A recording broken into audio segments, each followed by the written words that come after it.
This is the New York City FC pregame line. Tonight, New York City continue Leagues Cup action against Cruz Azul. And now, here are your hosts, Glenn Crooks and Matty Lawrence.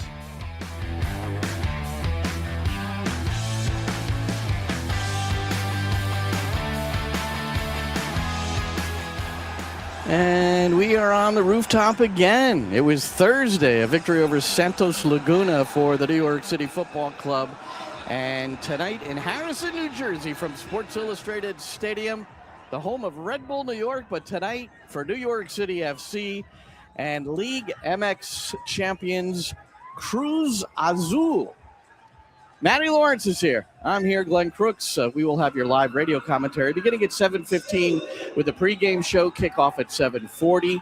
And Matty, there is more atmosphere here tonight than we had on Thursday. First, a midweek game, and I think the sense here is, and you can't really see it for that picture, but you saw it walking in maybe a little bit more than me, is that Cruz Azul has a deeper supporter group, I think, in this metropolitan area. Yeah, look, if Cruz has all turned up here with two fans that have had more than Santos Laguna. But as I walked over, I don't know, it's maybe 4:30, 4:40 over to the ground, so 3 hours before kickoff.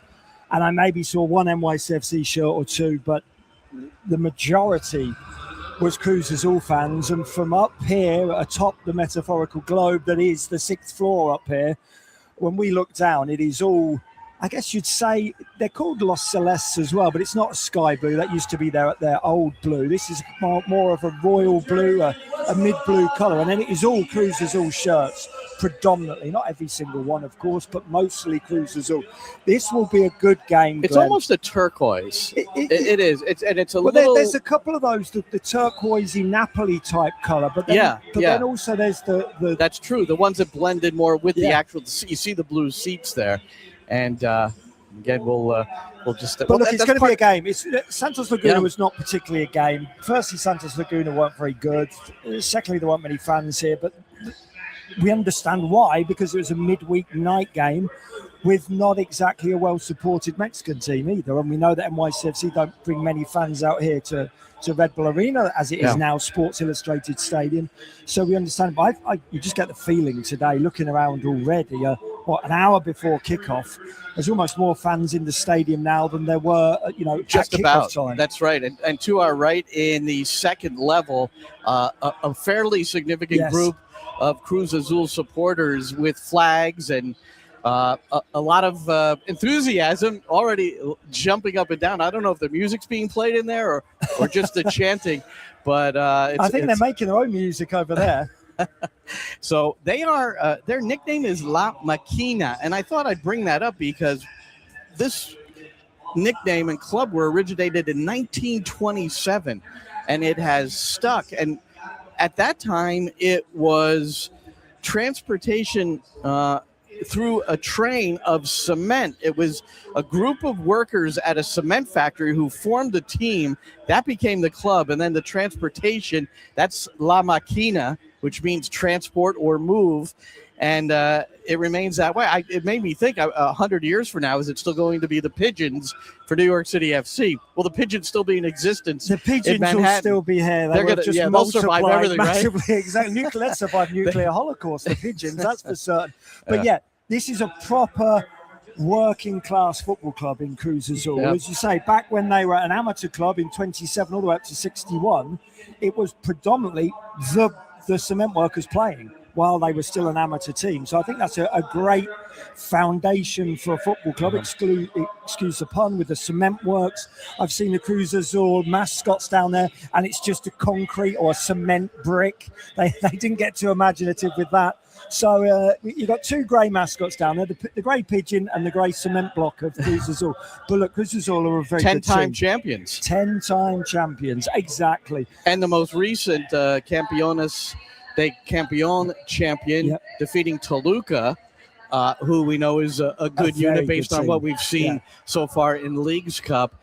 And then on September the 16th, they will play Inter Miami in the Campeones Cup, which we've been involved in before with a broadcast with New York City. One of their two trophies, MLS Cup and Campeones Cup. Look, it's going to be a terrific game here today. That game will be pretty wonderful as well. I'm not sure whether Messi will be playing, of course, because of the sad news of his father. But you would imagine that people will want to get Messi out onto the field. You'd have thought that Messi will want to get out there as well. It just we can't. I think know by what that, that's September arrangements and things 16th. like So I that. think, but he has that's a long way ahead. He has missed. He missed their match against Monterrey. Did Messi, and Monterrey winning that one in Miami 2-1, and Jorge Messi passing away at the age of 68, which was startling to me, Matty, because I just turned that age. So it's what happens as we grow older, and things happen that are unexpected. I don't really know the story behind that because the family is very. I don't want to say secretive, but we don't know a whole lot about the Messi family. There's nothing wrong with being secretive either. Lionel is obviously very much in the spotlight, and he is because he's playing a game of football and he earns his money through the watching eyes, whether it's through TV rights, whether it's through the fans walking through the gate. So he cannot be private, secretive. But yes, the family are. There was rumours of his father passing during the World Cup as well, or just before the World Cup, that obviously weren't true. My instinct tells me that he's been ill in the last few months. Sure. Even for those rumours to get out there, that they got out there for a reason. It's a shame, as you say, though. We're all getting older. I was just part of a celebration of life just this weekend for one of my good friends, Jeff Bennett, who I was at Hartwick College with, for his mother, who was at athletic director at Stuart Girls' School in Princeton for 22 years. So, we know that these things happen, and Messi will certainly, he gets all of our sympathies, but we know they all want to be out there on the football pitch as soon as possible as well. No question. And on the birthday side, we want to say happy birthday to Rob Vartugian, who has been a mainstay here with the New York City Football Club. So we talk about the birth of a franchise. It was 2013 for New York City when it was formed. First match not until 2015. Well, in December of 2014, Rob Vartugian was hired as an assistant coach, and also the goalkeeper coach, Josh Saunders, was the number one keeper then. But he has worked extensively and is certainly given credit by Sean Johnson for his improved play during his time here. And then also Matt Freese, who's now or was the number one, maybe still is, for the U.S. men's national team, and coming off what was just a fantastic opener against Santos Laguna, who they really weren't very much into the game. But as Pascal Janssen said afterwards, every team you play, no matter how much you might be dominating or what level you're playing against, they'll squeak through for one or two chances, and you have to deal with it. Yeah, and they certainly had those. They had the one or two chances, but they had the three chances all in one go, didn't they, when Matt Freese pulled off that, and I mean it, really quite heroic triple save. It was, as I said at the time, it was world class with all three saves. None of the three saves were world class, but you add them all together, and his agility, it was quite remarkable. Would you like to I'd love see to. it? Here it is, as heard on the New York City FC radio network, and you'll hear Matty Lawrence probably repeat what he just said. And now the ball through. Can Freese save this one? He can. Matt Freese with a big save and a follow, and he gets it again, and three saves in that sequence for Matt Freese, and he's now prone on his chest and face laying down on the ground. Back-to-back saves. Yeah, you don't see this very often. Three saves in quick succession, one with the foot, one with the right hand, and then just sprawling with both hands. Came out and timed the first save well, second save right hand, and the follow. Players at the doorstep, and New York City, not a good defensive sequence, but that's where the goalkeeper has to come up big. That's right. Yeah, and he did. Yeah, and he did. And he had a very good save in the first half on a free kick where he set up the wall properly. He shaded a little bit to the opposite side and went down quickly and saved it comfortably. Yeah, he would expect to make that save, but it was a save that needed to be made nevertheless. And look, the way he has come back from that unfortunate incident, the unfortunate mistake against Belgium, I don't think we'd expect anything less from Matt Freese, but it doesn't make it any more remarkable after he almost carried the weight of the team going out. Everybody remembers and everybody will remember that mistake against Belgium, because people like me will keep bringing it up.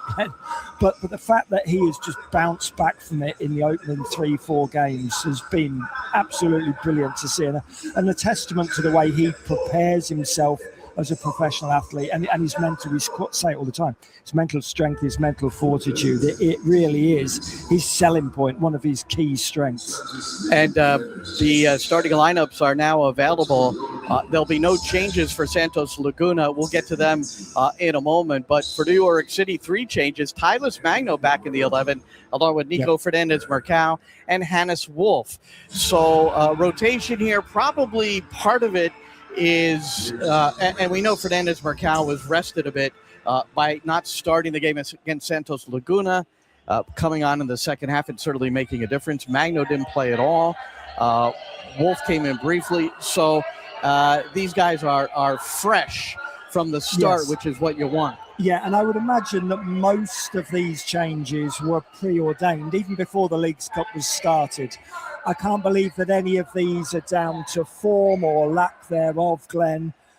When you look at the front line and the forward line of 4, there's so much talent there now. Traore and Luigi can consider themselves unlucky that they are not starting, I feel. Malachi Jones can too. So this is just all about mixing it up, and it's not just the fact that the games are coming thick and fast, but it's the heat, the humidity as well. It's taking its toll, and the same for Kevin O'Toole. He doesn't start today. He started in the last game and came off at half time. It wouldn't surprise me if he comes on at half time today, Glenn, whether that's at left back or central midfield, who knows, but he's somebody who's working his way back into fitness. Well, Kevin O'Toole playing for the first time since April the 25th. He underwent some surgery.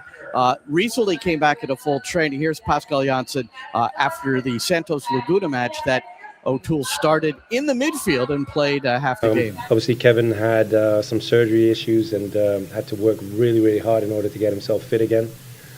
He was cleared last week. He did the physical test and aced it like we all expected. But being out there on the pitch again is something that he desires and wanted to make happen again. He played well. We all know he can play as a hybrid player in several areas on the pitch. Today he was needed in midfield, played solid, quality on the ball, clean, and now he's up for the next step. So he's been cleared for another 45 going into game 2, and we'll have to see if we use those 45 the next game as well. There you go. So maybe he's a second half player today and gets his 45 in, maybe not. And that'll be determined at the break, and it depends on how this one goes. Now, Luigi, Matty spotted it first at halftime. He was warming up with Nick Seegers, the fitness coach, and had the scrimmage vest off, and it was absolutely definite that he was going to come in and make his debut at the start of the second half.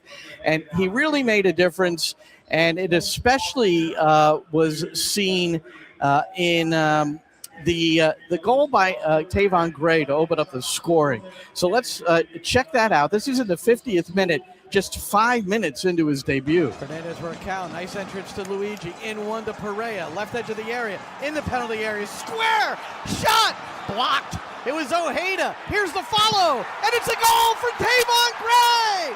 5 yards inside the penalty area, the right back for New York City FC. Stay connected to the play. The block came out to Tavon Gray, and New York City takes the lead early in the second half, just a little over 4 minutes gone by. Luigi was once again instrumental in this. His one-touch layoff on the top of the penalty area into Pereira was absolutely exquisite, perfectly weighted, and Pereira rolls it along the 6-yard box. Luigi nearly got on the end of it, but couldn't quite. The shot from Ojeda is blocked on the back post, but it rolls out so nicely for Tavon Gray. And you love to see the ball ricochet off the underside of the bar and bounce down behind the line and then back up into the net. What a strike from Tavon Gray, Glenn.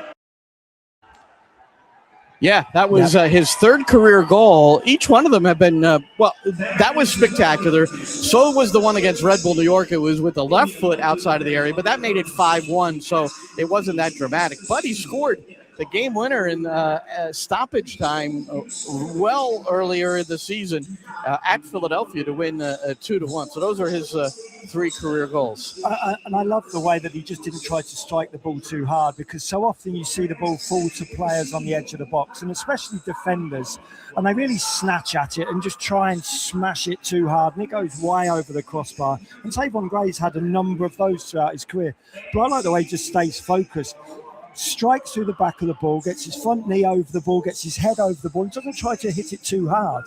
And it's just a nice, sweet strike. It reminds me of, some of the professional golfers who just that nice, easy swing it, the ball goes 300 yards as well. It's just all about timing, and the way he timed that was great to see. I think there's a real maturity in so many areas of Tavon Gray's game coming, and there's plenty more to come, I hope, as well. Well, and you talked about Luigi in the middle of that, and it was pretty instantaneous, his impact. Yes.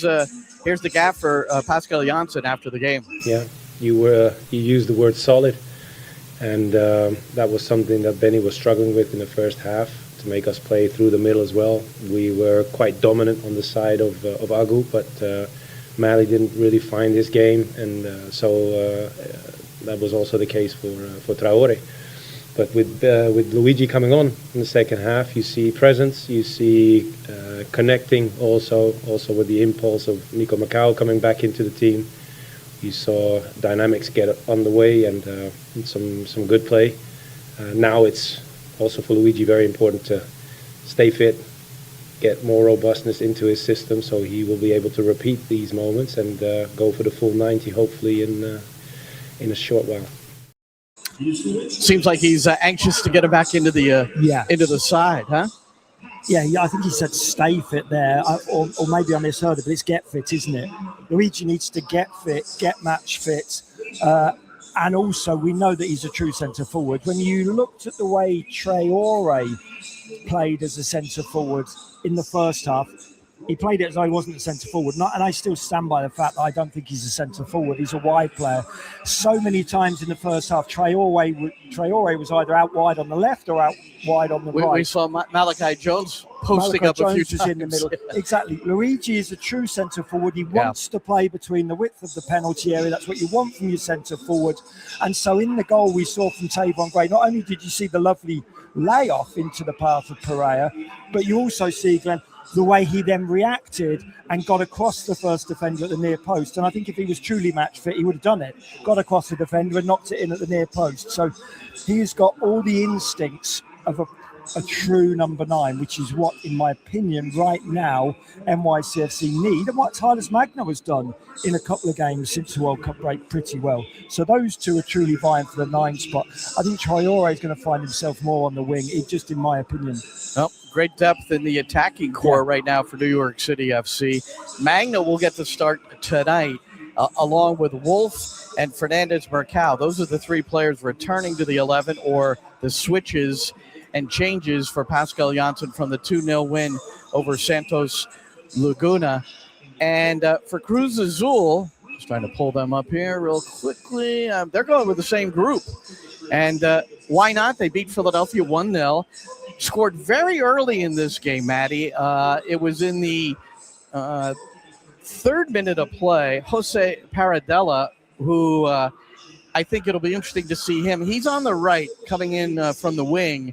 Nico Cavallo is going to have his hands full tonight, I think, with Paradella, one of the many Argentinians in this squad. They have more Argentinians than Mexicans on this Cruz Azul side. Yeah, absolutely. They've got 2 who play as really attacking midfielders in Paradella and Palavecino as well, who are very good players. I watched them. I was fortunate enough to work in the Argentine Premier League for a number of years. And those 2 guys played for River Plate, one of the biggest, but certainly not the best at the moment, one of the biggest clubs. And if they can handle playing in that atmosphere, then they can certainly handle playing in the atmosphere of Azteca when they're playing for Cruz Azul, that's for sure. And Paladella is a very good player. Then add to that Piovi, the centre half. I think he's 32, 33 years of age now, but he's left-footed.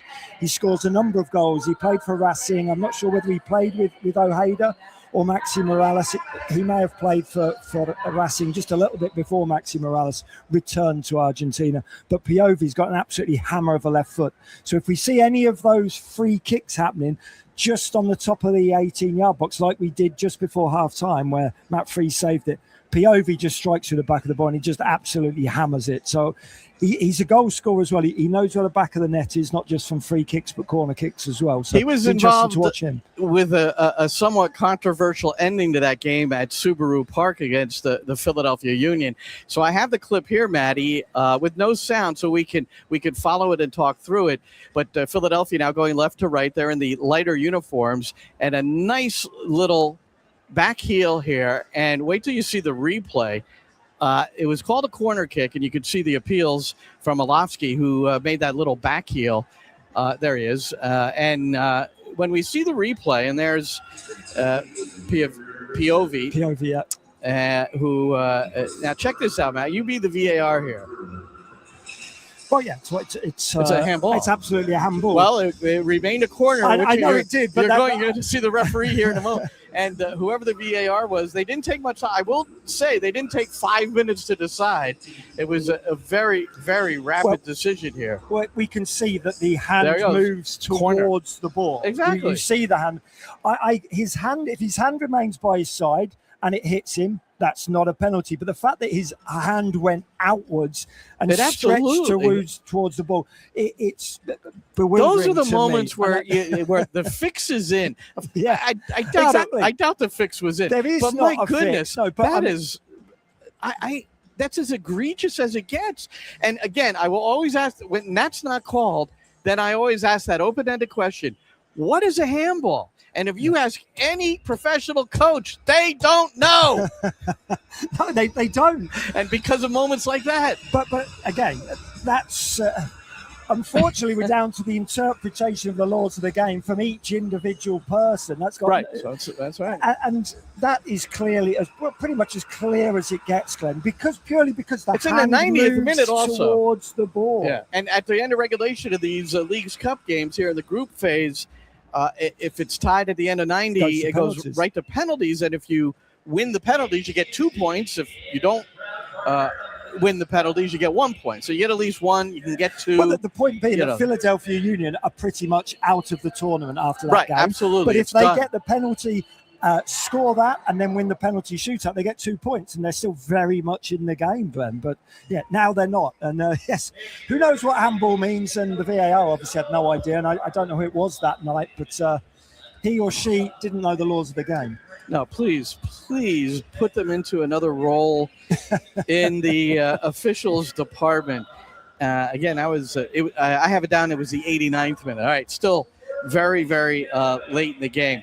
So this is NYCFC Pregame Live. We've got a few more minutes.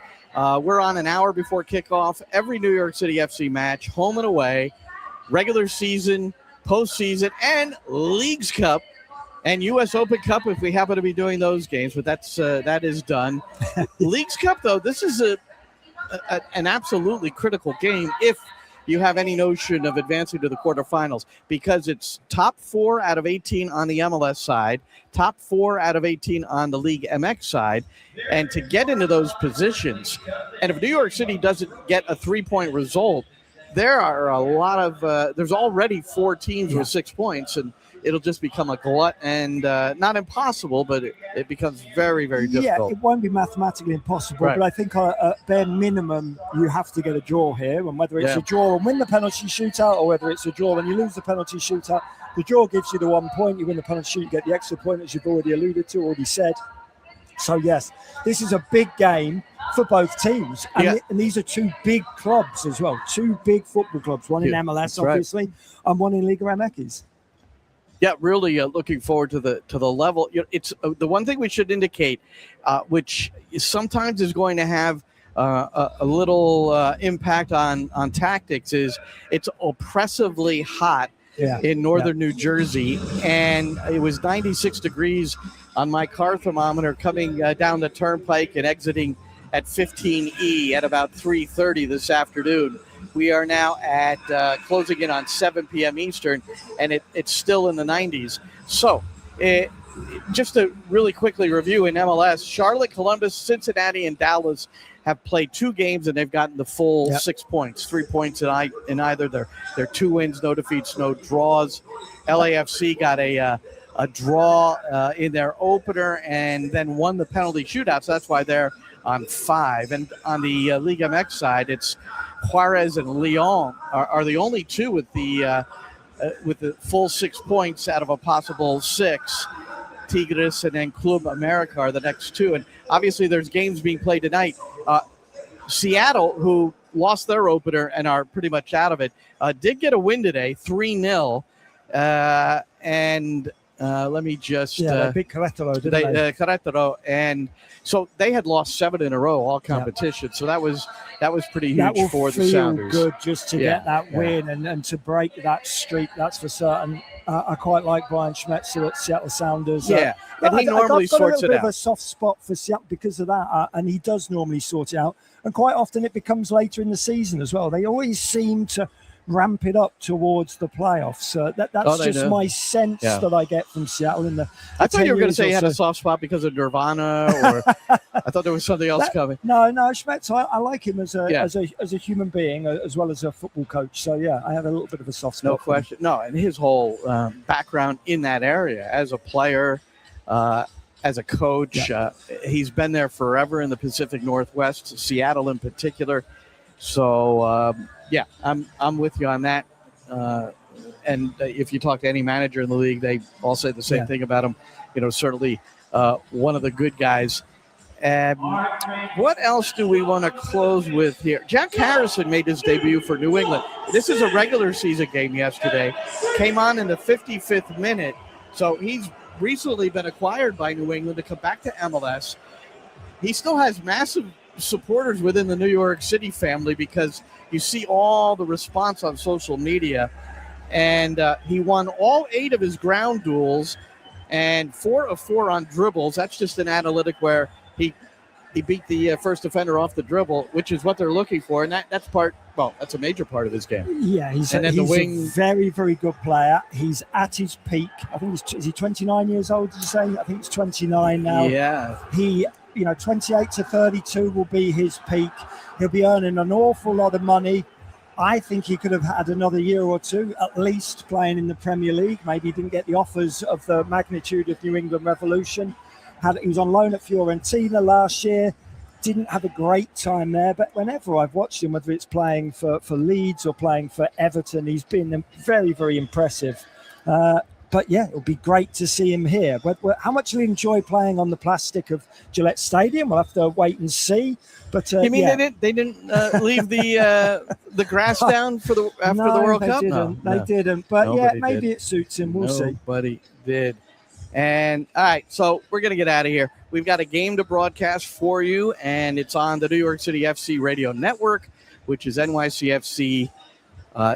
.com/radio. If you have the NYCFC app, it's on there. If you have the TuneIn app, just look up New York City FC Network and you'll find it there as well. Easily synced with the video side. And as I put up the quote from Alistair Cook, a proper author and gentleman of British descent, but moved to the United States early in his life. And he was knighted. I found out he was knighted later in his life, but he wasn't able to use sir because he moved to the States. You British, I'll tell you.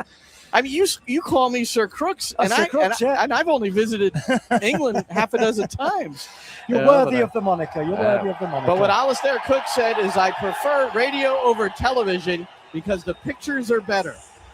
Run with that as you listen to us today as we carry. And you listen to Cruz Azul fans welcoming Cruz Azul onto the pitch. This is going to the effects are going to be very loud in your radio or on your digital platform or in your car, wherever you're at listening to this one. We start at 7:15 with the pregame show, and then the kickoff here from Sports Illustrated Stadium will be at 7:40 p.m. So thanks so much for joining us here. Matty and I will be on again at 11 o'clock tomorrow morning with Coffee Break Live. So we'll review this one, the other League MX games. There's 7 others to be played.